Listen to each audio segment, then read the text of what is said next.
재산이 1000억이 없다면 극빈층이 돼야 된다. 즉 중산층과 상류층의 교육으로는 안 된다 이제. 그게 이제 이강의 핵심이었고 그 마인드가 사실은 소통의 기본이에요. 그러니까 어떤 보통 우리가 소통 강사들 부르면 재밌는 얘기 많이 하고 여러 가지 사례를 들기도 하고 뭐 김창호 씨 같은 경우에는 댄스를 쳐가면서 강의를 하고 그러더라고요. 근데 저 같은 경우는 이제 그 좀 더 저변에 깔린 진짜 진짜 힘이라는 게 과연 무엇인가? 그 뿌리, 어떤 뿌리에서부터 그게 가능한가? 이제 그거를 하는 건데, 그래서 극빈층이라면 극빈층 마인드는 뭐냐? 일단 부모가 실패를 한 거죠. 그죠? 자식한테 할 말이 없는 거예요. 내가 극빈층인데 내가 너한테 뭘 이래라 저래라 하겠느냐. 그 마인드죠. 자, 그러면 재산이 1000억 이상인 부모다. 그 굉장히 안정권으로 성공을 했잖아요. 그죠? 재산이 1000억 이상이 있어야만이 그 재산을 까먹지 않는다는 그런 썰이 있습니다. 한 1500억 정도 이상이 돼야 된다. 그 전에는 위험한 자산이라는 거예요. 1, 200억 대는 언제 날아갈지 모른다는 거죠. 언제 누가 거대 자본이 내 재산에 빨대를 꽂을지 모르는 거예요. 그냥 가져가 버리는 거죠. 그것을 겨우 모면할 수 있는 재산이 1000억 이상이라고 하거든요. 그래야지 분산 투자를 했을 때 잃지 않는다는 겁니다. 계속 유지할 수 있다는 건데 그것도 사실은 옛날 말이에요. 지금은 1000억 재산도 위험합니다. 워낙 거대 재산과 그 자산들이 투자들이 한국에 몰려오고 있기 때문에 그것도 위험한 거죠. 근데 어찌되었건 더 이상 망할 수 없도록 성공을 한 거예요. 부모가. 더 이상 망할 수 없도록. 그랬을 때는 차원이 달라지는 거예요. 자식을 보는 차원이. 어떤 차원이 되냐면 약간 그 부모가 산전수전 다 겪고 그렇게 아이디어로 1000억대 재산까지 되면은 약간 뭐랄까 시인이 됩니다. 시인. 이런 거죠. 내가 20대 때 이렇게 살았고 30대 때 이렇게 살았는데 과연 그게 행복했는가? 이렇게 되는 거예요. 근데 이게 1, 200대 자산가는 이런 마인드에 못 갑니다. 왜냐? 불안하니까요. 저는. 1000억대 자산가만이 이 생각을 하게 됩니다. 행복이란 무엇인가? 의미 있는 삶이란 무엇인가? 1000억대 이상만이 철학가가 됩니다. 그리고 그보다 훨씬 많은 돈이 있어야지 예술가가 돼요. 1000억대 가지고는 철학가 정도는 될 수 있어요. 철학자나 과학자 정도는 될 수 있어요. 그러나 예술가의 수준은 못 가요. 투자자들이 예술가의 수준으로 가려면 일단 자산이 1조 이상 있어야 돼요. 그래야지 굉장히 혁신적이고 예술적이고 그 사장이 실패하더라도 투자하는 투자가가 됩니다. 즉 그 사장이 인간성에 투자를 하지 그 사업을 보고 투자를 하지 않는 그런 예술가가 돼요. 1조 이상이 돼야지. 사실 이 강에서 제가 여러분 1조 이상이 있다고 생각하세요 하려고 했어요. 그랬는데 이거 조금 천천히 가자. 이번엔 1000억으로 가고 3강에서 1조로 가자. 그래서 제가 이제 2강에서 1000억만 얘기한 거예요. 그 정도의 마인드가 되면은 그때 비로소 소통이 가능합니다. 자녀와. 왜 그럴까요? 여러분 자녀의 가능성은 최하가 1조 이상이기 때문에 그래요. 최하가.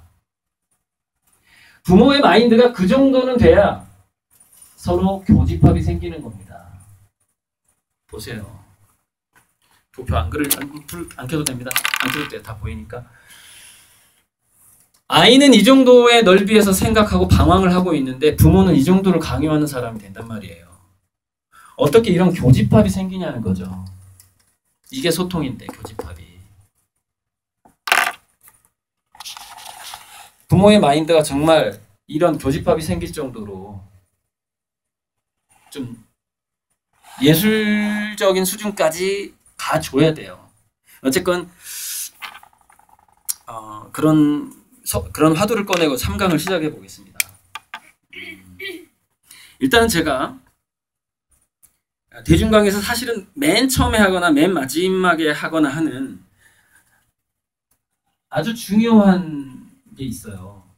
이게 지금 부모교육이니까 이건데, 이거는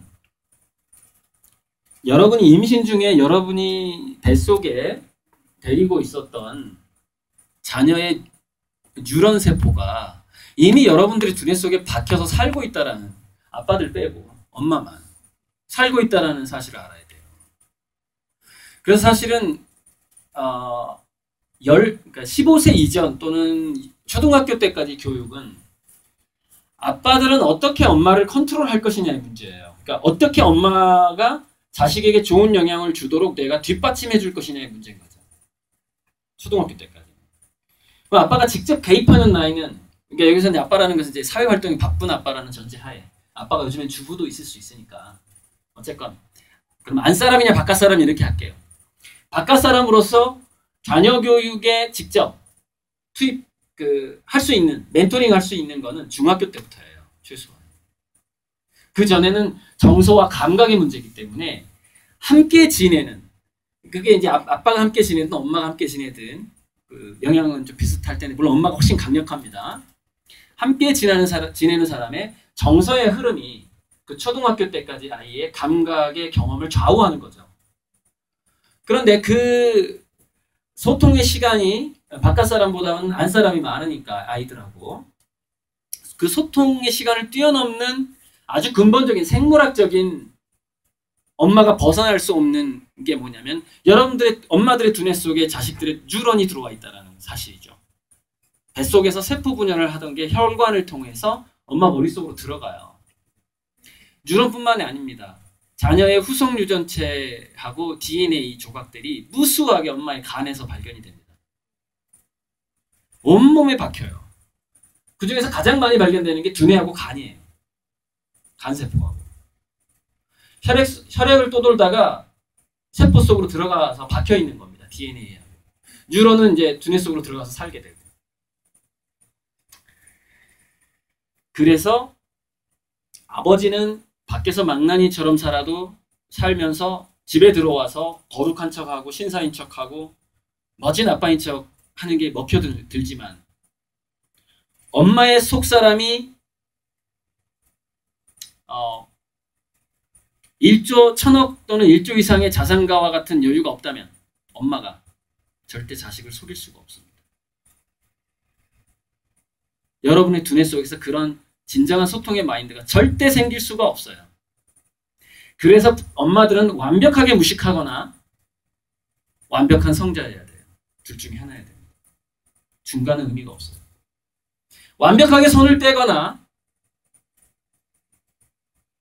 완전한 사랑의 신이어야 되는 거죠. 거의 모든 게 허용됩니다. 그게 엄마의 운명이에요. 왜? 여러분들의 두뇌 속의 상태는 자녀한테 그대로 전파가 되기 때문에, 실시간으로 벗어날 수가 없기 때문에. 그러니까 너무나 무거운 얘기를 처음부터 시작했는데, 1조라는 돈이 작은 돈도 아니고, 하지만 정말 여러분의 마인드가 정말 1000억 이상 있다고 생각해야 돼요. 상상을 해보세요. 내 통장에 1000억 이상이 있다면 나는 어떻게 행동할 것인가? 매일매일. 그런 상상이라도 해보세요. 그럼 조금씩 바뀌어갑니다. 자녀를 보는 눈이 바뀌어가요. 그럼 때로는 1조 이상 있다고 생각을 해보세요. 그걸 내가 고생해서 1조를 벌었다라고 생각을 해보세요. 저는 도널드 트럼프의 진정한 재산이 1조가 안 될 거라고 생각을 합니다. 부동산에 묶여 있을 것 같고. 그러니까 그런 식으로 사는 거죠. 예술가가 아닌 거죠. 자, 이 부분이 굉장히 중요하고요.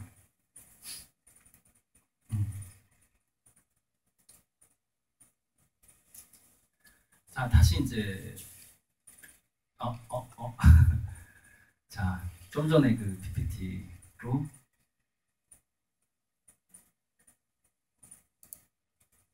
이걸로 좀 길게 해볼게요.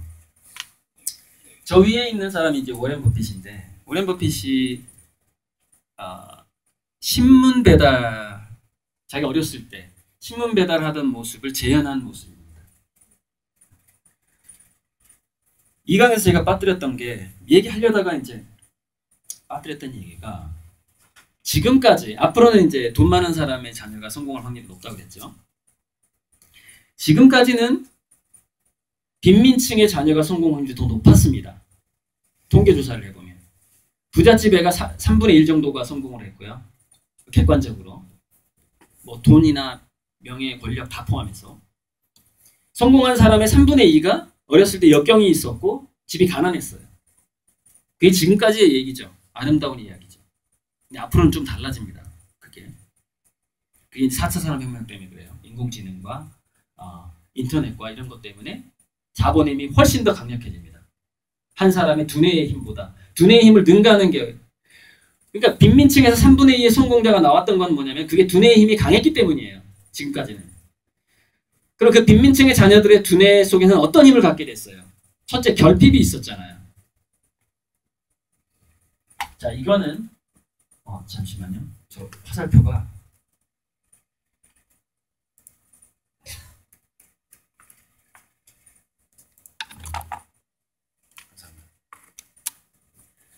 이거는 순서가 이렇게 되고요. 이거는 순서가 이렇게 됩니다. 이 두 가지가 지금 제가 만약에 그러니까 딱 시간을 20분만 준다. 무슨 얘기를 할래? 그럼 저는 천억 얘기도 안 할 거고 1조 얘기도 안 할 거고요. 아무것도 얘기 안 하고 일단 이거 2개만 얘기할 거예요.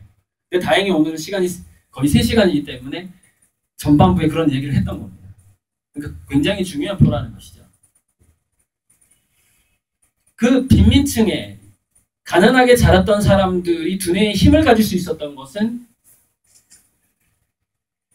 여기까지입니다. 여기까지도 포함되기도 해요.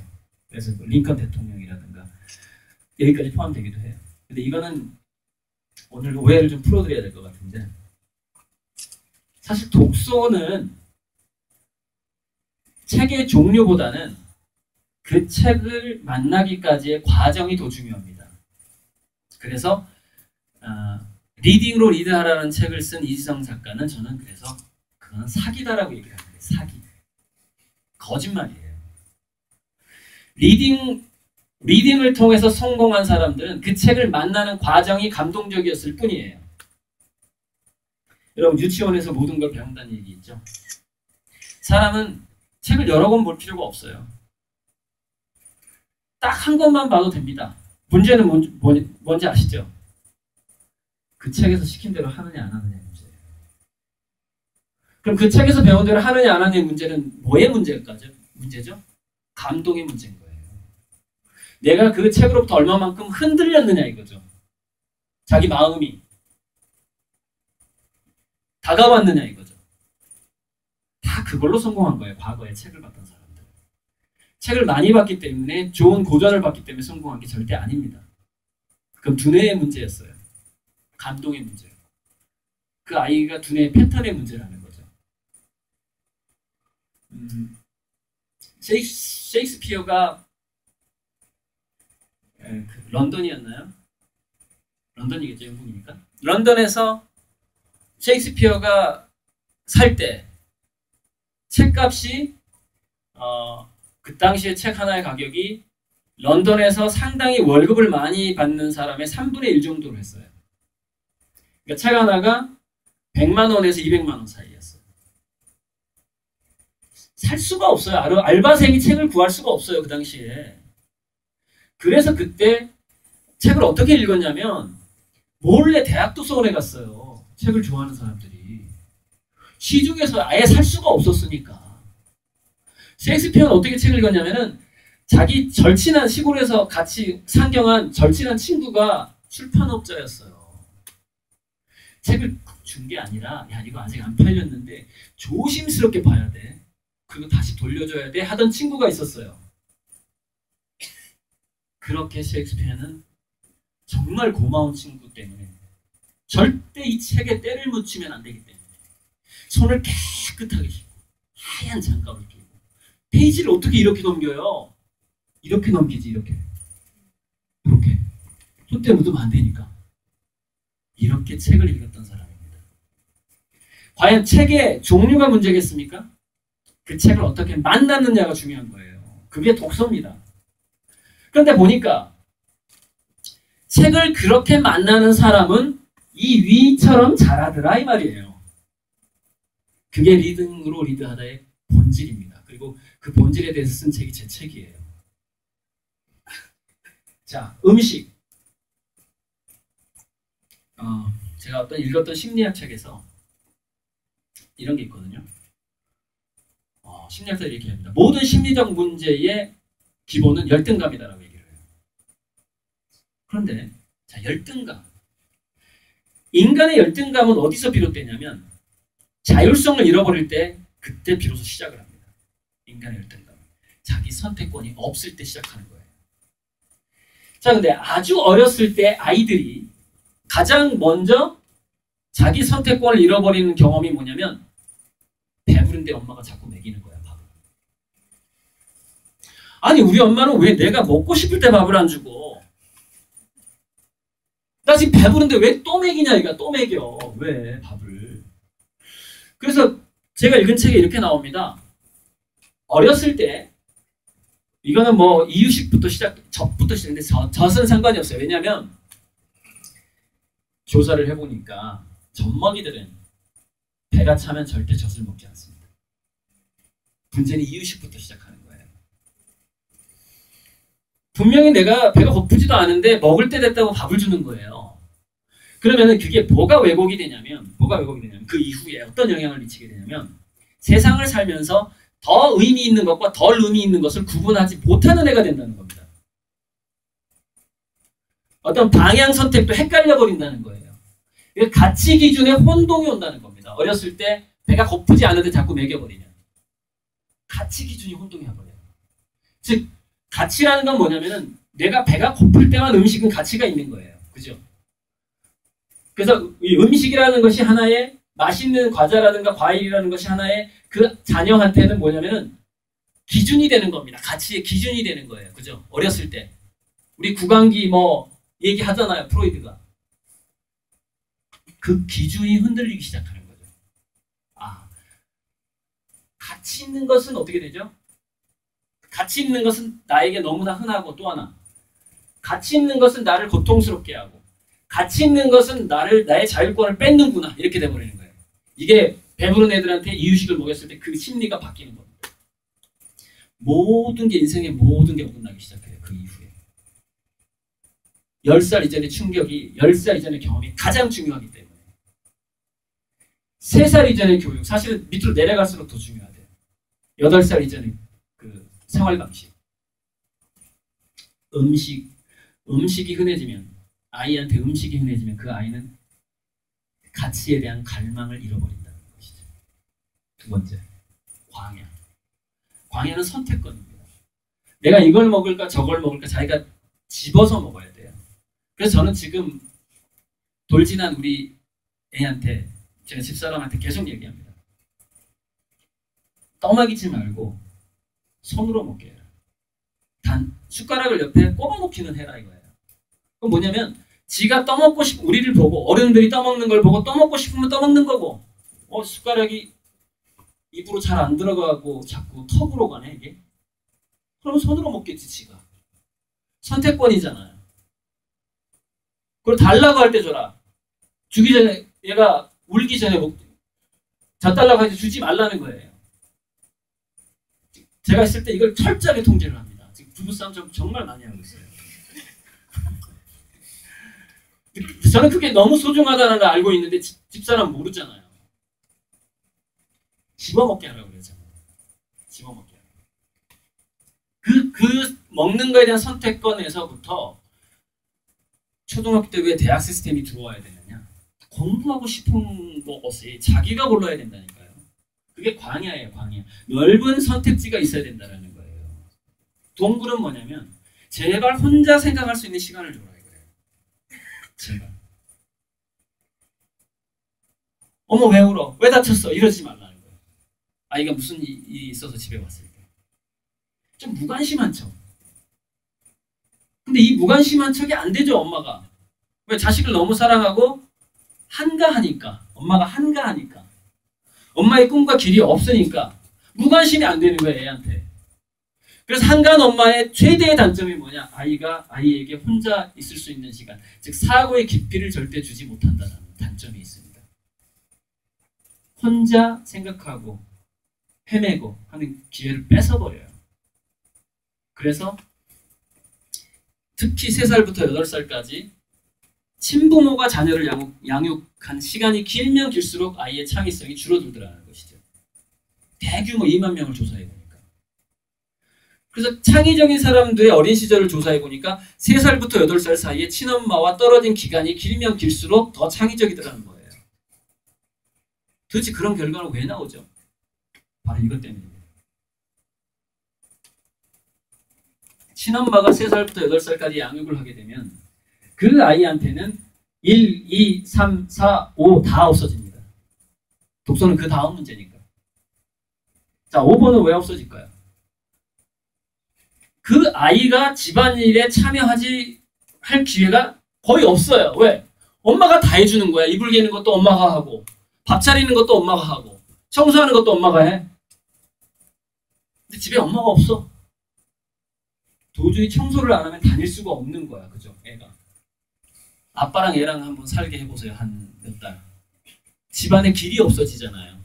그죠? 맥주 캔 딱 먹으면 저도 그런데 저 쓰레기통에 가서 이렇게 놓지를 않아요. 던져요. 이렇게. 잘 안 들어가잖아요. 그죠? 엉망이 되는 거예요. 그러니까 이게 남성적인 두뇌의 특성인데, 남성적인 두뇌는 조금 더 독립적으로 몰입하는 걸 좋아해요. 한두 가지. 사냥꾼의 두뇌의 특성이라고 하거든요. 그래서 양말을 왜 이렇게 벗어나? 아니 맥주 캔을 버릴 땐 저기 재활용 박스에 넣으라고 했잖아. 이런 얘기를 저는 많이 듣죠. 그죠? 그래서 아예 저는 요즘에 양말을 안 신어버려요. 그 소리 듣기 싫어가지고. 그게 무슨 얘기냐면 제가 현재 하고 있는 일에 그 생각이 머릿속을 떠나지 않는 거예요. 집에 와서도 안 떠나요. 맥주 마실 때도 안 떠나는 거예요. 계속 인공지능 생각하고 있네. 인공지능 로봇 산업. 저 내일 지금 로봇산업진흥원 자문위원회 가야 돼요. 코리안 호텔에. 내일 무슨 얘기할까? 내일 무슨 얘기할까? 하고 있는 거예요. 집에서. 근데 갑자기 잔소리하는 거예요. 지금 산업통상부 간부들하고 지금 로봇산업진흥원 간부들한테 할 얘기가 있어야 되는데 이틀 후에 그거 지금 생각하고 있는데 집에서 잔소리하는 거예요. 이거 어디 잘못 났다고. 식탁에서 요구르트 먹고 왜 껍질 알미늄 막 벗겨가지고 이거는 캔으로 넣고 이거는 플라스틱으로 넣어야지, 이 잔소리를 하고 있는 거죠. 돌아버리는 겁니다. 생각의 흐름을 놓친다는 게 얼마나 그 아이디어맨들한테는 치명적이에요. 예술가들하고. 그래서 예술가들이 밥을 안 먹어버리는 거예요. 그림 그릴 때. 그 생각의 흐름을 그게 동굴이에요.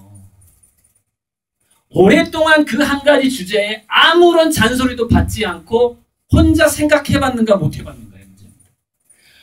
엄마가 나한테 내가 집에 왔는데 5시간 동안 단 한마디도 말을 안 거는 엄마가 있는가 없는가의 문제예요. 그게 동굴입니다. 생각의 흐름을 놓치면 디테일이 사라져버려요. 깊이가 사라져버립니다. 애들이. 그래서 제가 1, 2강 때 얘기했죠. 혹시 이 애가 계모한테 크면 더 성공하지 않을까를 꼭 생각해 보시라고. 내가 친엄마기 때문에 얘를 망치고 있는 건 아닌가. 매일매일 생각해야 돼요. 교사도 마찬가지고요. 차라리 안 가르치는 게 더 성공하지 않을까라는 꼭 생각해야 됩니다. 교사라면. 냅두는 게 낫지 않을까. 얘가 결석하는 게 차라리 낫지 않을까. 그런 위기의식이 좀 있어야 되는 거죠. 자, 위기가 이게 이제 기여는 아까 그거예요. 봉사. 그러니까 빈민층이 되라고 했던 거 이게 이거예요. 빈민층이 되면 내가 너한테 학원비도 줄 수 없고 맛있는 반찬도 사줄 수 없어. 네가 소세지를 먹고 싶으면 네가 알바를 하란 말이야. 우리는 빈민층이기 때문에 이런 기회가 생겨요. 그래서 나무라도 하고 알바라도 하고 뭔가 집안 살림에 보탬이 되려고 한단 말이에요. 초등학교 때부터. 그게 감동적인 리딩을 가능하게 합니다. 감동적인 독서를 가능하게 해요. 위기가 뭐냐면 이제 그런 거죠. 선택권을 주되, 광야를 주되 그 광야에는 반드시 뭐가 있어야 되냐? 리스크가 있어야 되는 거예요. 즉 실수와 실패를 할 수 있다라는 그 경험이 15세까지 풍부하게 주어져야 돼요. 그게 위기예요. 위기.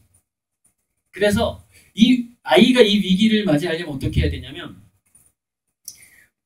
기다려야 돼. 이게 낚시 물 때까지 기다려야 돼. 부모가. 뭐를 하고 싶어 할 때 그때 확 밀어주는 거예요. 야, 그 본격적으로 한번 해봐. 이렇게 돼. 너 잘할 거야. 기대해.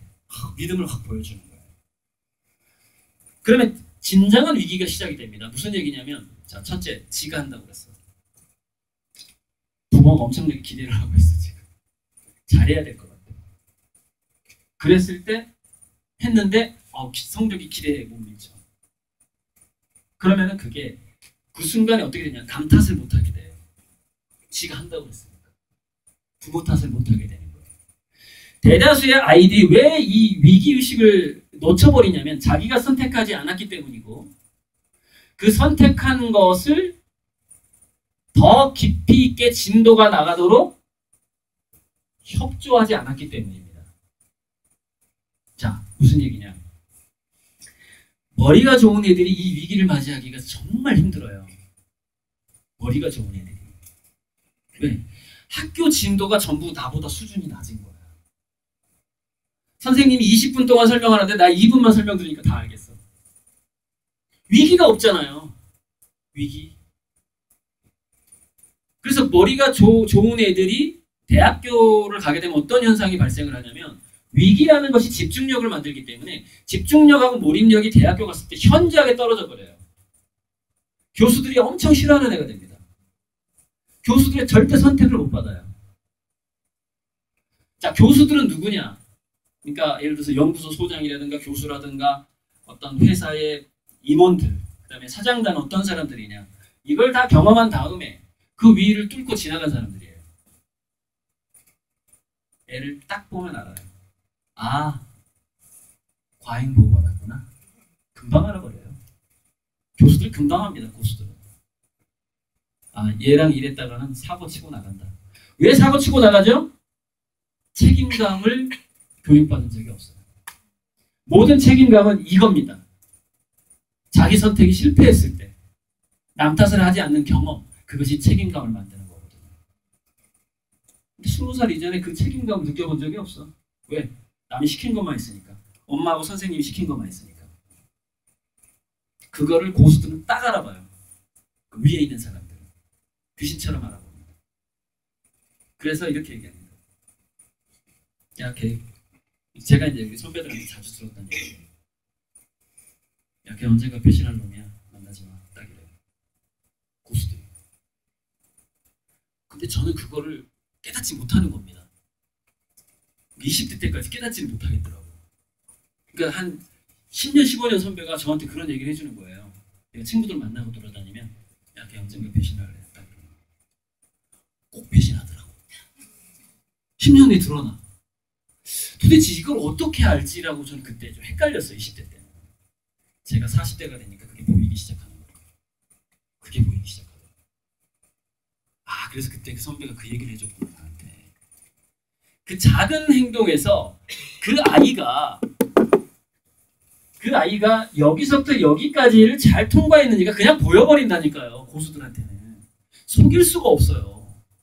그게 가장 극명하게 드러나는 게 입학사정관제에서 면접 토론할 때, 면접 볼 때 확 드러나 버려요. 그래서 김용 씨가 세견인 총재된 김용 씨가 다트머스 대학 총장 시절에 그냥 3초 이내에 그게 보인대요. 3초 이내에. 눈빛 보자마자 보인다는 거예요. 그게.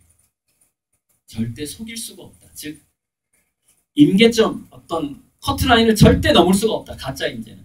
부모가 보호해준 인재는 언젠가 실패한다는 거예요. 부모가 보호해준 인재는 그 집이 부잣집이라 할지라도 그 재산 언젠가 다 날리게 돼 있어요. 리스크 100%입니다. 100%예요. 그거 생각해 보시고요. 그리고 나서 그런 풍부한 감각적인 경험이 책을 좀 어렵게 만나야 돼요. 그러니까 이게 지금 이 시대에 너무 힘든 문제예요. 책값이 10,000원 미만이 많잖아요. 책값이 너무 싸진 거예요, 지금.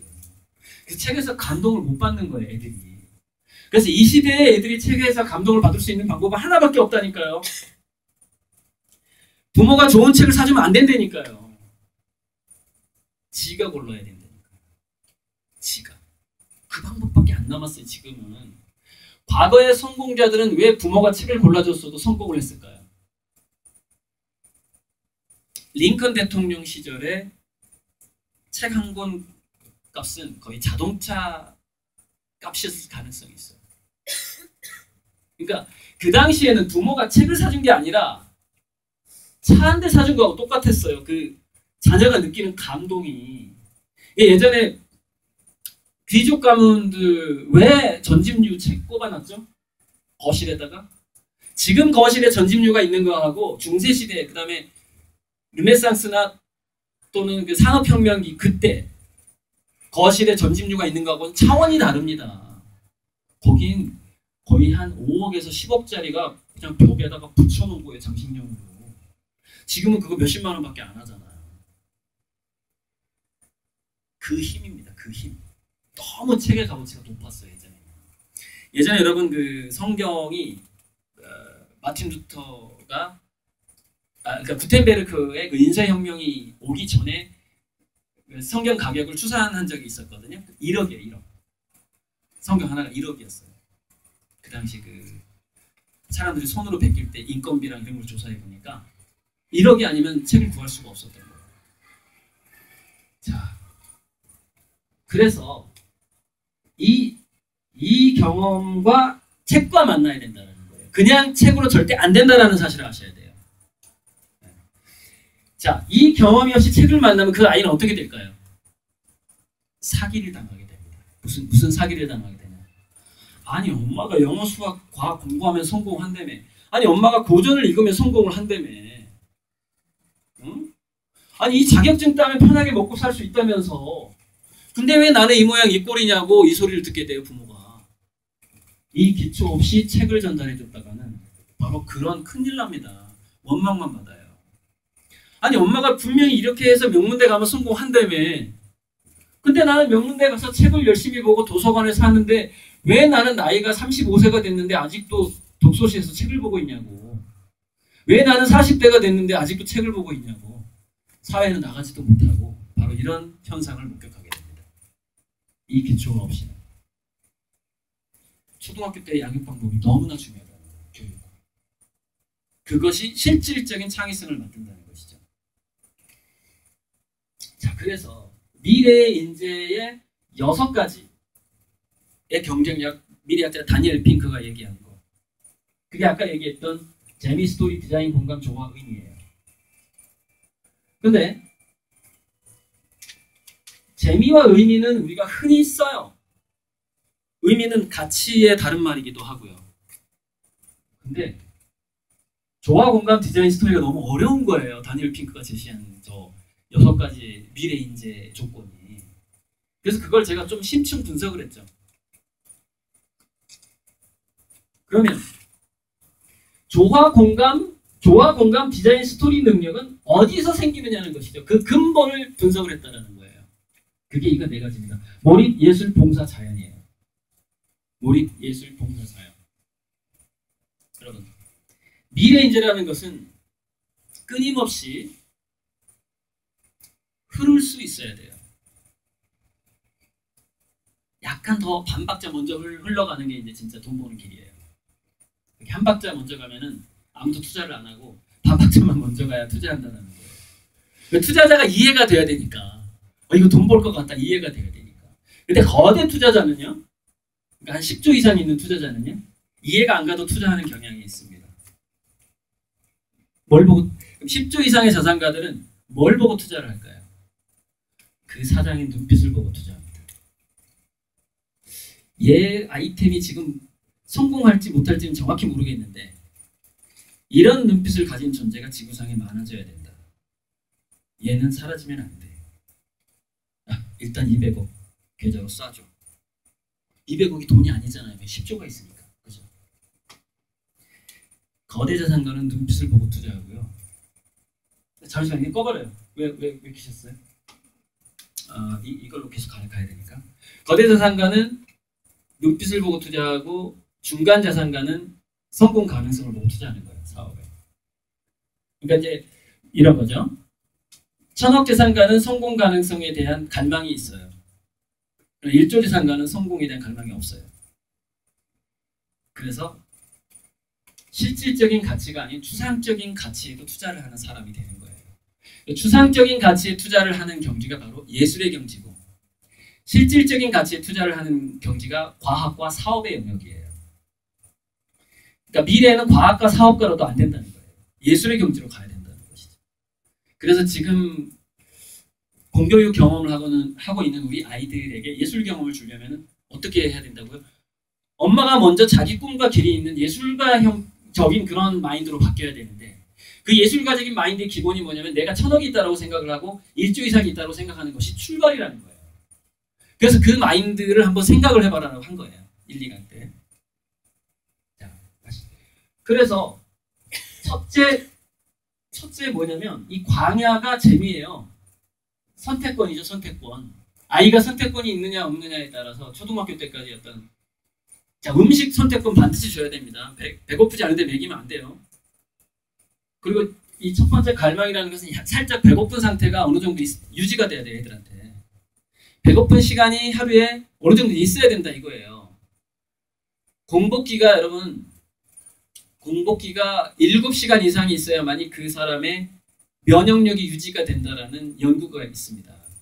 공복기가 8시간 이상, 그러니까 하루에 한 10시간 정도의 공복기가 있잖아요. 그 면역력이 굉장히 좋아져요. 왜 그런가 연구를 해보니까 이렇게 되더라는 거예요. 소장과 대장이 음식이 들어오면 소화에 집중을 하고, 음식이 없는 공복기에 면역 물질을 만들더라는 거예요. 장에서. 면역 물질 생산지가 장이더라는 거예요. 장. 그래서 보통 사람들이 한 6시간 정도의 공복기가 있는데 거기에 몇 시간을 더 추가하게 되면 면역력이 훨씬 좋아지는 거예요. 그 사람이. 왜냐하면 면역 물질을 만드는 시간이 더 길어지니까. 그래서 10대 전후에 배고픔을 체험한 사람이 왜 암에 덜 걸리냐 이거예요. 나이 들어서. 이거 조사에서 나온 거예요. 10대 전후에 공복기가 있었던 사람은 암에도 덜 걸리게 되고, 심지어는 그게 DNA까지 영향을 줘가지고 2세, 3세까지 건강한 걸로 나옵니다. 손자 때까지. 손자 때까지 DNA가 건강한 사람을 조사해보니까 10세 전후에 공복기가 있었더라는 거예요. 배고픔이 있었더라는 거예요. 이게 후성유전학이라는 학문을 인터넷에서 쳐보고, 후성유전학과 배고픔회가 인터넷 치면 이 연구 결과 논문들이 나옵니다. 구글에서 검색하면 나와요.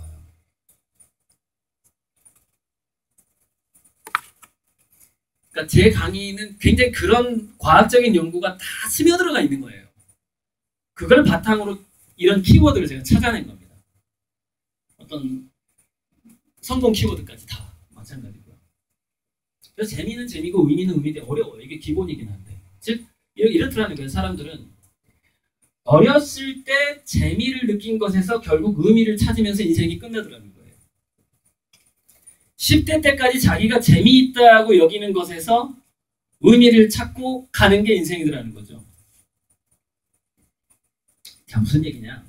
10대 때까지 재미를 찾지 못하는 적성 분야에서 그 사람이 의미를 찾기가 어렵더라는 것이죠. 왜? 두뇌는 그때 성장하니까.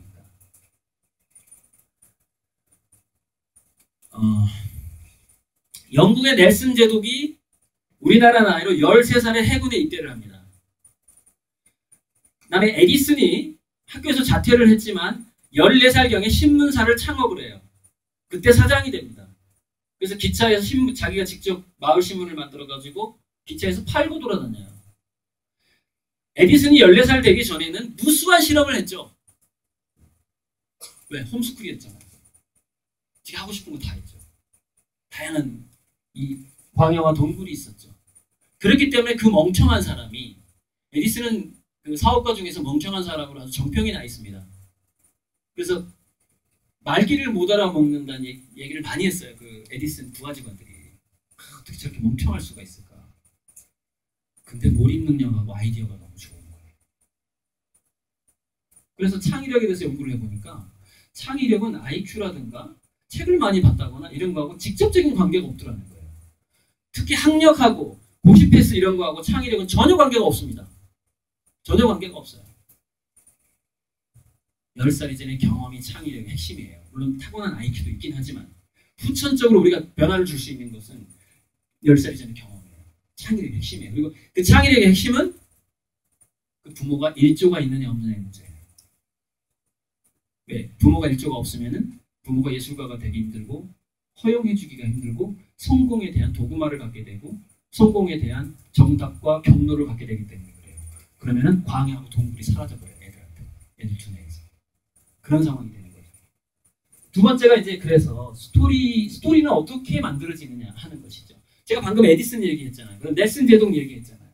10대 초반부터 해전에 참가를 하고 그 두뇌가 유연할 때 인간은 15세가 넘어가면 유연성이 떨어지고요. 25세가 넘어가면 거의 화석화된다고 보면 돼요. 굉장히 속도가 느려져요. 두뇌의 그 밭갈이 하는 속도가. 사춘기가 밭갈이가 제일 잘 돼요. 사춘기가. 어렸을 때는 그 기본기가 형성되는 어떤 인간의 두뇌가 성장하는 패턴이 좀 있어요. 방향성이. 근데 사춘기가 되면은 그 방향성이 개인 경험에 따라서 많이 바뀌어버려요. 많이.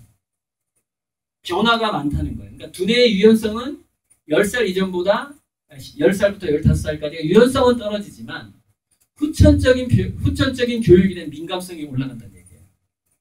그래서 어떤 경험을 했느냐에 따라서 방향성이 많이 변하는 나이가 10살부터 20살 사이예요. 그게 25세까지 지속되는 거예요. 25세까지. 그래서 옛말에 30살 넘은 애한테는 충고를 하지 말라고 가르치려고 하지 말라는 얘기가 있어요. 근본적으로 두뇌가 안 바뀝니다. 그래서 스토리라는 것은 굉장히 뭔가 애가 아까 그 락지자 선생님이 그 공자 얘기했던 참 그 얘기하다 마무리 못지않네요. 15세 이전에 공자가 가난했기 때문에 책을 볼 수 없었다라고 주장하는 사람도 있고 또는 15세 정도가 돼야 진정한 독서가 가능하다라는 그런 뜻일 거다. 공자님의 말이. 이 두 가지 해석이 있어요. 저는 후자를 믿어요. 후자. 진짜 독서는 15세부터 가능한데 그 이전의 경험은 공자처럼 가난했기 때문에 별짓을 다 해봐야 된다는 거죠. 그 이전에. 그러니까 별짓을 다 해보고 책을 읽기 시작했다. 그게 지학이라는 거예요. 15세. 그러니까 15세 이전에 동굴 광야 위기를 경험해야 된다는 거죠. 저는 그게 지학의 진정한 의미라고 보는 거예요. 자, 자기의 선택이 아니면 사람들은 몰입을 안 하더라. 이 실험 많이 있거든요. 미술 재료만 자기가 선택을 해도 몰입 시간이 길어져요. 쉬는 시간 놀지를 않아요. 왜? 자기가 선택했기 때문에. 자기가 선택하면은 며칠 밤을 안 자도 피곤하지가 않아요. 남의 시킨 거는 딱 목요일만 되면 주말이 기다려지게 되고 남의 시킨 거는 8시간 지나면 방전돼버려요. 근데 자기가 선택한 거는 8일 동안 밤을 샐 수 있어요. 그게 자기 선택권이고 자기 결정성이고 그것만이 진정한 몰입을 만들어요. 초등학교 때 그 아이가 몰입의 기회를 줘야 되고 학교에서 계속 쉬는 시간 되면 종치잖아요. 이게 몰입을 굉장히 많이 방해합니다. 10분 휴식 이 시스템이. 그래서 사실은 종소리가 들리는 구역과 들리지 않는 구역을 구분해야 돼요. 초등학교 때. 그리고 그래서 대학 시스템이 들어오는 게 대학은 종소리 없잖아요. 그죠? 그리고 학점에 따라서 실기는 4시간을 주고 이론은 2시간을 주잖아요. 3학점 2시간. 우리 미대는 3학점 4시간을 해야 되거든요. 그리고 어떤 교수는 이거는 하루 정도 해야지 갈피가 잡히기 때문에 아예 야 화요일날 비워. 니네들이 화요일날 다른 과목을 안 듣고 내 과목 듣는 애만 난 가르칠 거야. 하면 애들이 화요일 비웁니다. 다른 거 선택 안 해요. 왜? 그 교수한테 배울 게 있기 때문에. 그래서 대학은 하루 종일 한 과목만 공부할 수 있어요. 근데 그 과목만 하는 게 아니죠. 끝나고 어디 가죠? 뒤풀이 가잖아요. 맥주 마시면서 계속 그 얘기해. 그러니까 대학교는 사람이 원하면 하루 12시간 한 달 동안 그것만 할 수 있어요. 근데 한 달 동안 그것만 하려면 어디 대학원 가요. 대학원. 근데 대학교 때 하루 종일 그거 한 가지만 해본 애가 또 한 달 동안 그걸 할 수 있게 되는 거예요. 그게 몰입 능력이에요. 그래서 사실 초등학교 때 특정 반은 10분 휴식이 없어야 돼요. 2~3시간, 5시간 정도는 초등학교 때서는 몰입해보는 경험이 있어야 된다고 합니다. 쉬는 시간 중에 방해받지 않고. 그게 이거를 만들고요. 그 안에서 스토리가 감칠맛 나는 스토리와 경험이 쌓이게 되고 스토리가 쌓이다 보니까 뭔가 의미가 있어지려고 해요. 그래서 예술의 단계는 어떤 단계냐면 재미가 있는데 의미가 보일락 말락 하는 것에 엄청나게 시도를 많이 하는 게 예술의 단계입니다. 아직 완벽한 의미 단계로 간 게 아니라 그래서 예술은 아마추어라고 하고 미완성이라고 하는 거예요. 삶이 미완성이든 예술도 미완성인 거죠. 그래서 재미, 몰입, 그 다음에 예술 단계로 넘어가요. 그리고 이 과정이 굉장히 무난해야 다니엘 핑크가 얘기했던 재미 스토리 디자인을 갖춘 애가 됩니다. 근데 이 디자인 능력은 사실 자연에서도 많이 가져오거든요. 섞여 있는데 제가 단계를 좀 구분해 본 거예요. 그 다음에 근데 예술은 예술인데 여기서 그 아이가 여기서 얘기하는 기여, 이 기여가 이게 봉사란 말이에요.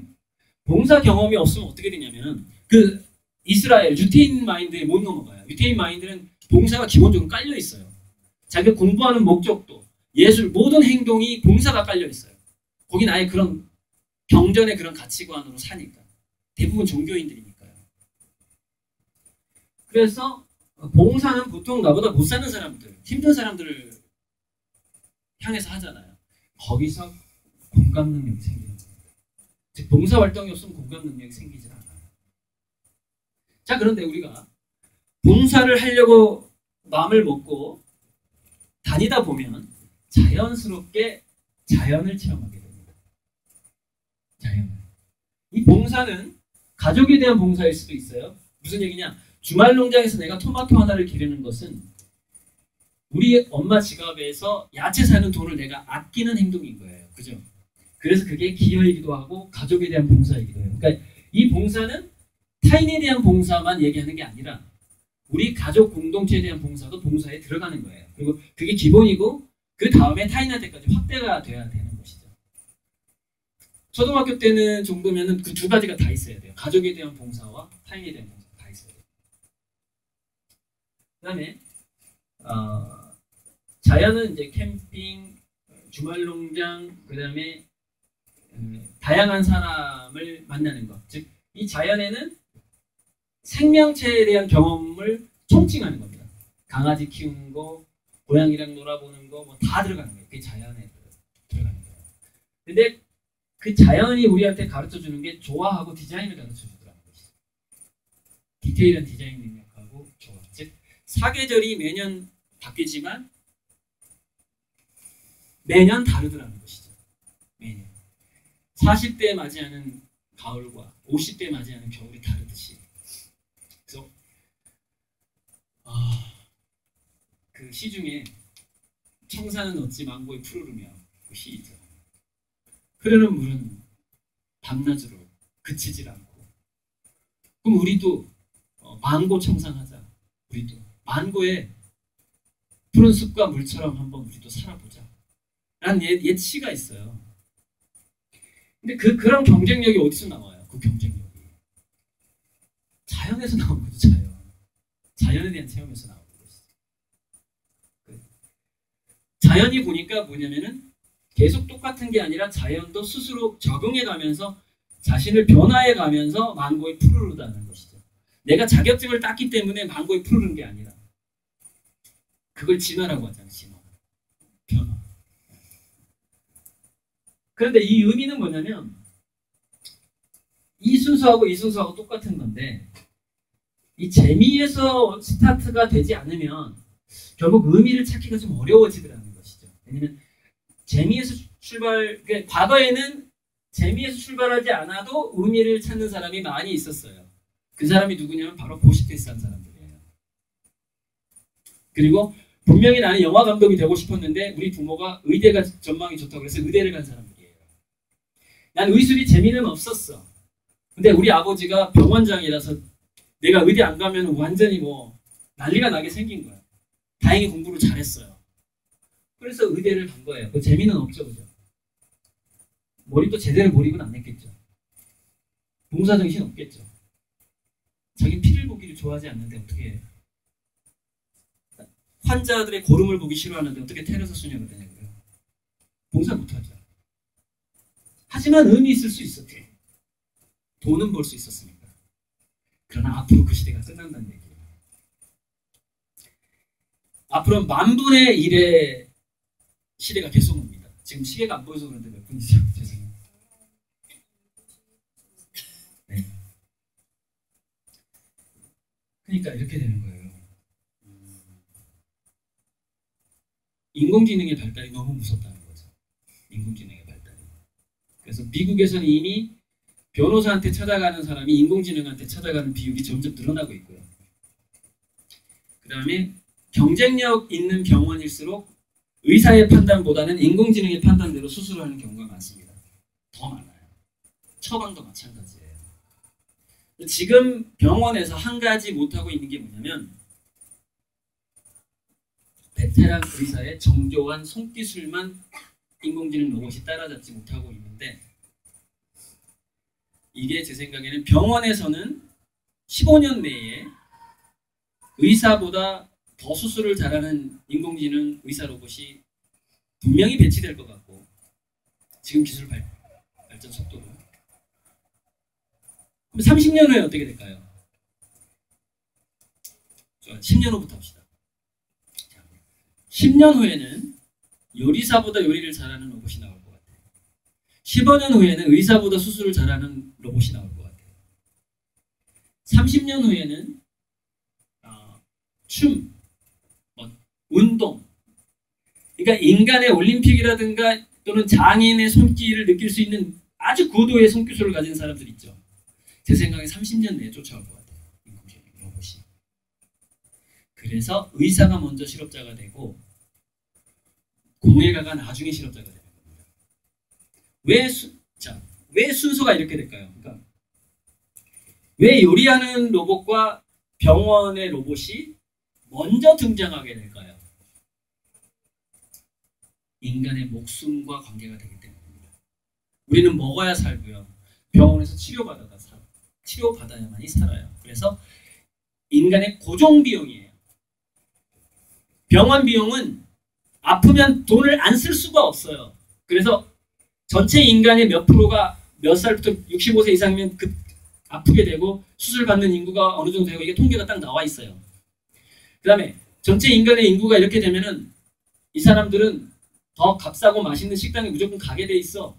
그 식당에서 나올 수 있는 금액이 딱 통계가 나와 있어요. 그러면 로봇을 만드는 회사에서는 어떻게 돼요? 리스크를 줄이려고 하죠. 리스크를. 확실하게 인건비를 줄이면서 판매할 수 있는 로봇이 요리 로봇하고 의사 로봇이라니까요. 그래서 그 두 가지가 먼저 나오는 겁니다. 또 한 가지가 나와요. 세 가지가 나와요. 근데 세 번째 로봇은 전투 로봇이에요. 근데 전투 로봇은 물론 안정감이 좀 있긴 하지만 지구가 완전히 평화의 지구가 되면 어떡하죠? 아파지잖아요. 그죠? 리스크가 있죠. 그래서 전투 로봇 만드는 데하고 군사 무기를 만드는 데는 어떻게 할까요? 끊임없이 지구상에 전쟁을 일으키려고 합니다. 안 그러면 망하니까. 그런 음모론이 있어요. 자꾸 전쟁을 해야 하는 거예요. 저는 우리나라에서 그게 약간 보이는 것 같아요. 지금 현재. 잠깐 넘어가고요. 그래서 여기까지 이제 얘기를 했는데 저거만 설명하면 끝나요. 좀 빨리 끝낼게요. 그래서 위기와 기여가 주는 게 만족지연 능력이고요. 15세 이전에 실수를 많이 해보면 생기는 게 전략교육 능력이고 도파민, 우리가 보람을 느꼈을 때 나오는 도파민이 많이 나왔다가 적게 나왔다 이 경험을 많이 하게 되면 미래 예지 능력이 좋아져요. 그래서 실수를 많이 해본 사람이 전략교육 능력하고 미래 성견지명이 생겨요. 그 다음에 동굴에서 깊이 생각해본 사람이 디테일을 파악하게 되고 넓은 체험을 해본 사람이 패턴을 금방 보게 돼요. 즉 주식 투자 그래프라든가 이런 도표를 약간 문해력이 있는데 문해력 말고 그 문해력의 문은 그럴 문이 아니라 문의 문자가 있어요. 문의. 그러니까 이미지 해동 능력도 좋아져요. 그게 이제 넓은 광야의 자연 체험 같은 거예요. 이미지 해독 능력이고요. 그 다음에 예술 체험, 미술 같은 거 이미지 해독 능력. 그 다음에 도파민 열정은 뭐냐면 저 도파민은 실수를 많이 하면 실수를 열어주면서 거기서 리스크가 있음에도 불구하고 성공을 할 때만 도파민이 많이 나오거든요. 그러니까 장애물을 치워지고 과잉보호를 받은 애는 미래 예지력이 떨어져 버려요. 그래서 집안을 말아먹는 거예요. 어떤 게 좋은 투자인지에 대한 감이 떨어져 버려요. 어렸을 때 고생을 하는 거 보면. 근데 그 약간 즐거운 고생을 말하는 겁니다. 완전히 막 힘든 고생 말고. 근데 결정적으로 인간의 도파민이 가장 많이 떨어지는 게 뭔가 봤더니 바로 음식에 대한 갈망이 사라지면 가장 많이 없어져 버려요. 그래서 제가 이제 강의에서 부모들이 특히 엄마나 할머니가 가장 많이 크게 실수하고 가장 차라리 계모한테 키우는 게 나았을 뻔했는데라는 후회를 하게 만드는 게 바로 음식 조절입니다. 아이가 꼭 5살만 되면 요리에 참여시켜야 되고 시장도 보게 하시고 10살 이전까지는 아이가 먹는 것에 아이의 노력이 반드시 들어가게 해야 됩니다. 이게 원칙이에요. 일단 여기까지만 하고 부족한 건 제 유튜브 강의를 참고해 주시면 됩니다. 감사합니다.